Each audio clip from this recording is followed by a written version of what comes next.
एक दिन ठाकुर जी ने गोविंद दास जी से कहा, हे गोविंदा, मुझे दाल बाटी खाने का मन है। गोविंद दास जी चकित होकर बोले, प्रभु, आप तो 56 भोग पाते हैं, फिर दाल बाटी जैसी साधारण चीज क्यों?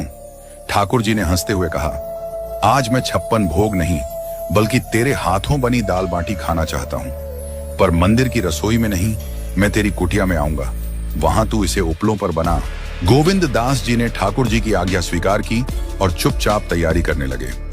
उन्होंने इस बात को मंदिर के अन्य सेवकों से छिपा कर रखा, क्योंकि ऐसा मानना था कि ठाकुर जी मंदिर के बाहर नहीं जाते। गोविंद दास जी ने गिरिराज जी की तलहटी में अपनी कुटिया के पास उपलों पर बाटी सेंकी और दाल बनाई। उसी समय ठाकुर जी ने एक और लीला रची। गिरिराज पर्वत की तलहटी में एक भक्त प्रतिदिन झाड़ू लगाता था। वह गरीब था और मंदिर में प्रवेश वर्जित था। वह केवल दर्शनार्थियों से पूछता कि ठाकुर जी आज किस पोशाक में हैं, और अपनी कल्पना में उनका स्वरूप देखता। वह ठाकुर जी से प्रार्थना करता, हे नाथ, मुझे दर्शन दीजिए। इस जन्म में तो मैं आपके योग्य नहीं, पर अगले जन्म में कृपा करके मुझे चींटी बना दीजिए ताकि आपके चरणों में आ सकूं। उसकी इस प्रार्थना ने ठाकुर जी को रीझा दिया। ठाकुर जी मंदिर से बाहर आए और झाड़ू लगाने वाले के पास पहुंचे। उन्होंने उसे पुकारा, अरे भाई, मेरे पैर में कांटा लग गया है, जल्दी आकर इसे निकालो। भक्त ने ऊपर देखा तो नीली पोशाक, मोतियों की माला और चांदी का मुकुट पहने ठाकुर जी को देखकर स्तब्ध रह गया। वह भाव विभोर होकर उनके चरणों में गिर पड़ा। ठाकुर जी ने अपने चरण उसकी गोद में रख दिए और कहा, जल्दी से कांटा निकाल, हाथ से नहीं निकले तो अपने दांतों से निकाल। भक्त ने कांटा निकालते हुए ठाकुर जी के चरणों का स्पर्श किया और प्रेमाश्रु बहाए।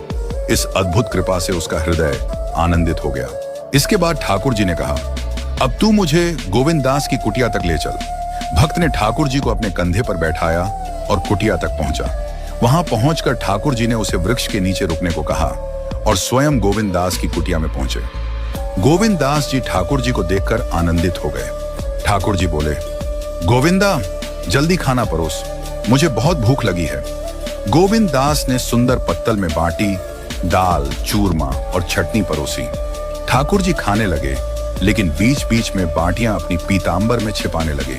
जब गोविंद दास ने यह देखा तो बोले, प्रभु, आप मंदिर में 56 भोग पाते हैं और यहाँ बाटियां छिपा रहे हैं, ये सब किसके लिए है?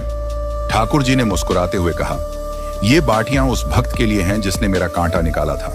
वह मेरा सखा है और मैं उसे यह प्रसाद दूंगा। गोविंद दास जी ने ठाकुर जी से कहा, प्रभु, आपने नियम तोड़कर एक साधारण भक्त को छूने दिया, अब आपको आचमन करना होगा। ठाकुर जी ने जल लिया और आचमन करने लगे। तभी गोविंद दास